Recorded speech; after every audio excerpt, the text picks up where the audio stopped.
Plus d'un homme sur deux dit ne pas être satisfait par la taille de son pénis. Pourtant, 9 femmes sur 10 disent « La taille du pénis de mon partenaire me satisfait ». Il y a comme un problème, non? D'ailleurs, plus d'un homme sur 3 serait intéressé, d'après les études, par une technique pour allonger la taille de son pénis. Mais qu'est-ce qui marche vraiment comme technique?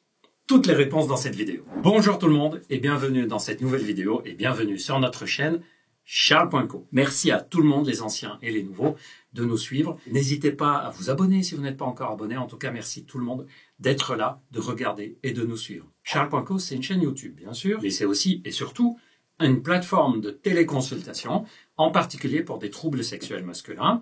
Vous pouvez consulter des médecins experts dans le domaine de la médecine sexuelle. Vous allez sur le site, vous choisissez le type de problème masculin pour lequel vous souhaitez consulter, érection, éjaculation, libido, etc. Vous remplissez un questionnaire qui reste confidentiel entre vous et le médecin que vous consultez. Lors de la consultation, qui peut être par visio, téléphone ou par messagerie sécurisée, le médecin fait le point avec vous. Et c'est dans le cadre des téléconsultations de Charles.co que le sujet de la taille du pénis revient très régulièrement. Soit des hommes qui consultent spécialement pour ça, soit des hommes qui consultent pour toute autre chose et qui disent au fait, il y a en plus du problème d'érection, d'éjaculation, il y a aussi la taille de mon pénis. Je suis gêné par ça, je trouve qu'il est trop petit, qu'est-ce que je peux faire pour ça? Alors, dans cette vidéo, je vais vous dire quelles sont les techniques réellement efficaces et d'ailleurs pour lesquelles on a un minimum de preuves scientifiques que ça marche. Avant, j'aimerais vous faire quelques petits rappels essentiels quand on parle de la taille du pénis. Premier rappel, la taille moyenne du pénis en érection, la longueur en érection, est aux alentours de 13,3, 13,4 cm. Et je vous ai déjà fait une vidéo pour vous expliquer pourquoi ça peut varier. Pourquoi la taille du pénis est différente d'une étude à une autre. Cette vidéo, c'est quelle est la véritable taille du pénis. Ça va vous donner une idée déjà sur comment on fait pour avoir une idée sur la taille du pénis normal. Globalement, aux alentours de 13,3 cm en érection, avec plus ou moins 2,5 cm statistiquement, c'est-à-dire on peut être en dessous ou au-dessus, tout ça est normal. La deuxième remarque que je voulais vous faire, c'est concernant le micro-pénis. Beaucoup trop de personnes parlent de micro-pénis, alors que c'est pas un micro-pénis. Le micro-pénis vrai, ça concerne 1% des hommes. Statistiquement, on pense que c'est de toute façon en dessous de 2% des hommes. 1%, c'est le chiffre qui semble le plus logique. Et c'est une problématique médicale à part. C'est pas juste une petite taille de pénis. C'est un pénis qui a une taille en érection inférieure à 9. Certains experts disent inférieure à 8 cm. En tout cas, vous voyez un pénis qui est bien en dessous de la moyenne, en dessous de 9 ou de 8 cm en érection. Pourquoi c'est important de repérer le micropénis? Parce que c'est pas juste du confort pour la personne, c'est une problématique médicale. Ça peut refléter un problème génétique, ça peut refléter un problème hormonal, ça peut être suite à des traitements qu'on a eu dans l'enfance, ça peut être suite à des problèmes de cancer pour lesquels on a été traité dans l'enfance ou dans l'adolescence. Donc ce n'est pas quelque chose juste parce que je trouve que mon pénis est de petite taille, ça y est, j'ai un micropénis. Non, le micropénis, c'est une problématique totalement à part. Troisième remarque que je voulais vous faire, c'est la façon avec laquelle on mesure la taille du pénis. Il y a beaucoup de personnes qui ne savent pas comment on mesure exactement le pénis. Ça aussi, je vous le rappelle dans la vidéo dans laquelle je vous explique quelle est la véritable taille du pénis et pourquoi ça varie d'une étude à une autre. Si vous voyez cette vidéo, vous verrez que dedans, j'explique comment on mesure exactement la taille du pénis. C'est avec un ruban, on part de l'os à la base du pubis, pas de la peau, et on déroule tout le long jusqu'à le bout du gland. En érection, on a ainsi la taille en centimètres en érection. Voyons maintenant quelles sont les méthodes qui marchent vraiment pour allonger la taille du pénis. Tout d'abord, celles qui ne marchent pas. Les crèmes que vous voyez vendues sur Internet, appliquez ça sur votre pénis et vous allez voir 12 cm de plus que vous allez gagner. Prenez ces gélules et vous allez voir, vous allez devenir comme un acteur porno. On en voit plein des pubs comme ça. Ou appliquez ça 2 fois par jour et c'est bon. Vous allez devenir... vous allez avoir un pénis comme celui d'un âne. Tous ces trucs-là, vous oubliez. Tout ça, c'est des arnaques. Ça ne marche pas, ça ne fonctionne pas. Vous vous doutez bien que s'il y avait une crème qu'on appliquait sur le pénis et hop, on a un gros pénis. Ou 2 gélules à prendre et ça y est, on a un pénis qui s'allonge de 3-4 cm. Ça saurait, tous les mecs le sauraient, ce truc-là. Ça n'existe pas. Au mieux, c'est totalement inefficace. Au pire, ça contient des choses qui peuvent abîmer votre santé. Donc tous ces produits-là, on oublie. Ensuite, il y a la technique des étirements appliquées sur le pénis. Les techniques d'étirement du pénis, on a quelques preuves scientifiques que ça peut améliorer. C'est basé sur quoi? C'est basé sur le fait que dans notre corps, en dehors des parties osseuses, dès qu'on étire sur une partie molle, ce qu'on appelle partie molle, c'est de la chair, c'est-à-dire des muscles, de la peau, du tissu conjonctif, artères, veines, etc. Comme dans le pénis, on n'a pas d'os dans le pénis. C'est dommage qu'on n'ait pas d'os dans le pénis, il serait rigide tout le temps. Mais nous, on est des êtres humains, on n'a pas d'os dans le pénis. De quoi je parlais déjà? Ah oui, les étirements sur le pénis. C'est basé sur le fait que quand on étire quelque chose dans notre corps qui ne contient pas un os, à force, ça peut se développer et ça peut étirer. Donc tout ce qui est de l'ordre de tissu moelleux ou tendineux, on sait qu'en étirant dessus, ça peut finir par le détendre, évidemment pas à l'infini. Au niveau du pénis, ça peut aller jusqu'à 1 cm, maximum 2 cm de cette façon-là.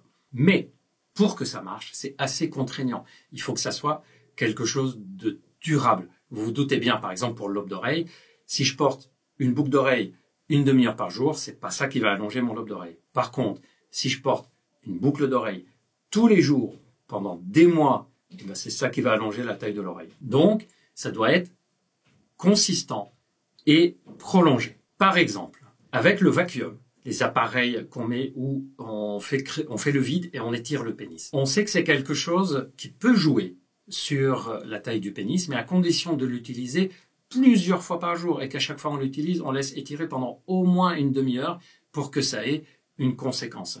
Or, c'est assez contraignant de le faire de cette façon-là. Ces appareils-là sont d'ailleurs vendus souvent sous le nom de développeurs du pénis. Sachez que c'est hyper contraignant. D'ailleurs, les études qui ont été faites avec le vacuum montrent que l'effet est plutôt limité. C'est surtout intéressant s'il y a une rétraction de la taille du pénis dans le cadre d'une problématique médicale comme la maladie de la Peyronie ou après une opération pour un cancer de la prostate qui étire le pénis vers l'intérieur. Donc le vacuum, c'est une des méthodes. Une autre méthode, c'est le côté manuel, c'est-à-dire on prend le pénis dans notre main et on l'étire. Attention, c'est un étirement doux, on ne tire pas comme des brutes dessus. C'est pas clac, je tire vers l'extérieur et c'est bon, tout est fini. Non, c'est un étirement très progressif, très doux. Mais là aussi, il faut l'appliquer. Il faut le faire pendant au moins une trentaine de minutes et répéter. Ensuite, il y a les extenseurs. C'est probablement les extenseurs pour lesquels on a le plus d'études scientifiques qui montrent que ça a l'air d'apporter quelque chose. Mais c'est contraignant, c'est-à-dire dans les études, on voit qu'on peut gagner 1 cm, 1,5 cm, parfois 2 cm, mais n'oublions pas que dans les études, ce sont des personnes qui suivent le protocole de façon rigoureuse, c'est-à-dire qu'ils mettent l'appareil une demi-heure par jour les premiers jours, puis 1 heure par jour les jours suivants, puis 2 heures, 3 heures, 4 heures. Il y en a qui le portent jusqu'à 6 heures par jour, parfois plus, 8 heures par jour, pour pouvoir obtenir les résultats. Et il y a aussi une précaution. On y va très progressivement. Quand on utilise n'importe quelle méthode d'étirement sur le pénis, que ce soit manuel, que ce soit avec le vacuum, que ce soit avec des extenseurs, on ne doit jamais, je dis bien jamais, avoir mal. Si on a mal, c'est qu'on a étiré jusqu'à déchirer quelque chose à l'intérieur. Or, toute blessure à l'intérieur peut donner une cicatrice. Et la cicatrice n'est pas élastique, au contraire, elle peut tirer vers une cicatrisation qu'on appelle fibrotique, c'est-à-dire ça fibrose et ça se rétracte un tout petit peu. Donc, quelle que soit la technique que vous utilisez, ne jamais forcer. Si vous sentez que ça fait mal, c'est qu'il faut diminuer un peu l'étirement. Choisissez d'ailleurs des extenseurs de qualité, ceux qui coûtent quelques euros. En général, ça va casser, ça risque même de vous blesser. Les extenseurs de qualité, leur prix commence au minimum à 80 euros. Parce que il faut que la tige soit suffisamment robuste. Donc toujours bien suivre les recommandations de ce qui est marqué dans les appareils qui sont fiables.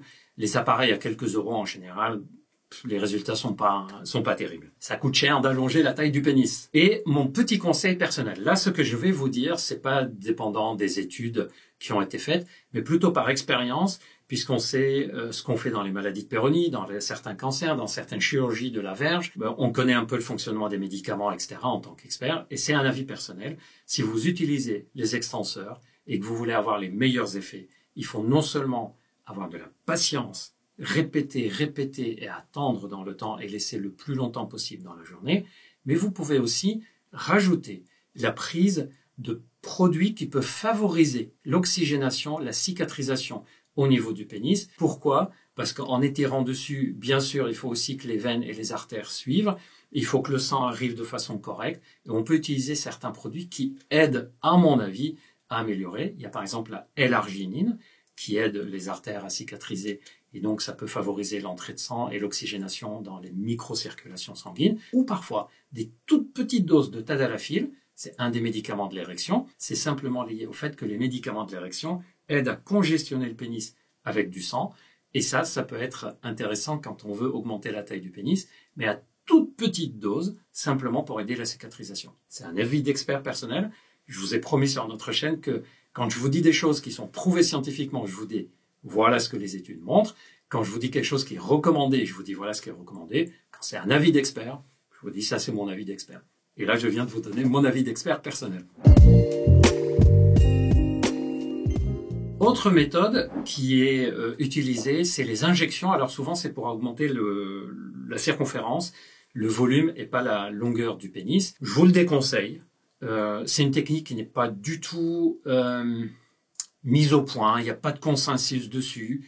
Les sociétés de médecine esthétique et de chirurgie ne se mettent pas d'accord complètement sur ce qu'on peut faire, ne pas faire. Et en plus, c'est peut-être l'une des techniques pour laquelle on voit le plus de complications, de dégâts, des infections, des déformations de la verge, etc. Donc, personnellement, je la déconseille. Et de toute façon, les sociétés savantes actuellement disent on ne sait pas se prononcer dessus. Une autre technique qui marche vraiment et qui ne coûte rien, perdre du poids au niveau du ventre. Pour quelle raison ? Quand on a du poids au niveau du ventre, la graisse au niveau du ventre va venir combler la partie qui est au-dessus du pénis. Je vous montre sur le schéma. Ça, c'est la graisse. Le ventre, il est là. Si on a de la graisse au niveau du ventre, elle va venir s'infiltrer ici. Or, en s'infiltrant ici, vous voyez cette partie-là, au lieu qu'elle soit là, elle va avancer, elle va être ici. Et donc, le pénis, il y a une partie qui ne sera plus visible. Donc, perdre du volume de l'abdomen, perdre de la graisse au niveau abdominal, ça peut libérer jusqu'à 2 cm de la taille du pénis. Simplement, c'est du pénis qui n'était pas visible, qui devient visible. Donc, si vous avez de la graisse au niveau abdominal, vous en perdez. Si vous n'avez pas de graisse au niveau abdominal, vous faites tout pour pas en avoir, quand on est dans l'idée d'avoir une taille de pénis correcte. Et si vous voulez savoir comment on fait pour perdre de la graisse au niveau abdominal, vous pouvez aller voir les autres vidéos que je vous ai déjà faites, que ça soit sur comment perdre du poids efficacement, comment rattraper les écarts alimentaires, comment perdre du tour de taille, comment prendre de la masse musculaire. Toutes ces vidéos sur la chaîne charles.co. Vous pouvez aller après cette vidéo faire un tour et vous aurez plein d'informations. Vous pouvez aussi aller voir sur Join Circle où il y a plein d'informations alimentaires si vous avez besoin de conseils spécifiquement sur le plan de la diététique et que si vous cherchez à perdre du poids. Et on arrive à la dernière technique qui est la chirurgie. Sachez que les sociétés spécialisées en urologie et aussi en médecine esthétique sont assez d'accord pour dire que la chirurgie pour allonger la taille du pénis doit être surtout réservée aux personnes qui ont un micropénis vrai, c'est-à-dire qui ont une problématique médicale de micropénis. Elle pourrait être proposée à des personnes qui ont un complexe de petit pénis, mais qui ont un pénis qui n'est ni anormal, ni complètement dans la moyenne, 10-11 cm en érection. Et effectivement, si la personne est gênée par ça, on pourrait réfléchir à une chirurgie, mais à condition d'avoir agi sur ce que je vous ai dit tout à l'heure, c'est-à-dire l'anxiété liée à cette taille du pénis, les idées obsédantes liées à la taille du pénis, parce que quand on se fait opérer, si on avait une problématique psychologique avant d'être opéré, je peux vous garantir que c'est pas l'opération qui va faire partir les obsessions et la problématique psychologique. On trouvera toujours que notre pénis est de petite taille si on a une dysmorphophobie, par exemple. Donc la chirurgie peut être proposée dans certains cas, et la chirurgie est reposée essentiellement sur la technique de couper le ligament suspenseur. Alors je vous montre ce que c'est. Ici vous avez l'os du pubis. C'est la partie dure que vous sentez au-dessus du pénis quand vous appuyez. Ici vous avez le pénis. Et là, ce que je vous ai mis colorié en bleu, c'est le ligament suspenseur. C'est ce qui fait que quand on est en érection, par exemple, le pénis est tiré vers le haut. C'est ce qui fait aussi que le pénis est maintenu ici. Dans notre corps, il y a des ligaments un peu partout. Il y a un ligament qui s'appelle ligament suspenseur. D'ailleurs, chez certaines personnes, le ligament peut être hypertrophié, très costaud, très court, ce qui fait que en érection, le pénis a du mal à sortir. Et quand on est en érection, le pénis est remonté très très haut vers le corps, limite plaqué contre le corps. C'est souvent les hommes le repèrent très très vite. Ça. Mais certains hommes ont un ligament tout à fait normal, sachant que ce ligament retient le pénis. Et ben, si on l'opère, Si on l'incise ou on l'enlève, il va se passer quoi? Allez, je l'enlève. Je suis un chirurgien aujourd'hui. Efficace. Il n'y a plus de ligament suspenseur, en tout cas il ne tient plus le pénis. Résultat, le pénis peut être plus tiré vers l'extérieur, puisque le ligament ne le retient plus à ce niveau-là. C'est quand même une opération, ce n'est pas anodin. Il y a d'autres types de chirurgie, mais c'est celle-là qui est la plus standardisée, on va dire. Il peut avoir des conséquences, il peut avoir des infections, il peut avoir quelques complications. Donc, ça doit être fait par des chirurgiens qui ont l'habitude, qui sont spécialisés d'ailleurs dans la chirurgie de la verge, pour ne rien abîmer. Et ça doit toujours être fait après avoir eu un accompagnement par des sexologues avant et après, parce que les changements, même s'ils sont positifs, peuvent perturber aussi. Voilà, vous savez tout sur les techniques réellement efficaces quand on veut allonger la taille du pénis. J'espère que cette vidéo vous a plu. Si ça vous a plu, n'oubliez pas de mettre un like. Ça me fait vraiment plaisir quand je sais que la vidéo vous a plu. N'oubliez pas de mettre des commentaires, poser des questions. N'oubliez pas de vous abonner et continuez à nous suivre parce que j'ai encore plein de sujets à vous raconter. D'ailleurs, très prochainement, moi je vous prépare plein de vidéos. J'aurai des invités d'ailleurs dans certaines vidéos. Prenez bien soin de vous. Merci beaucoup de m'avoir écouté jusqu'au bout et de me suivre. Et à très bientôt.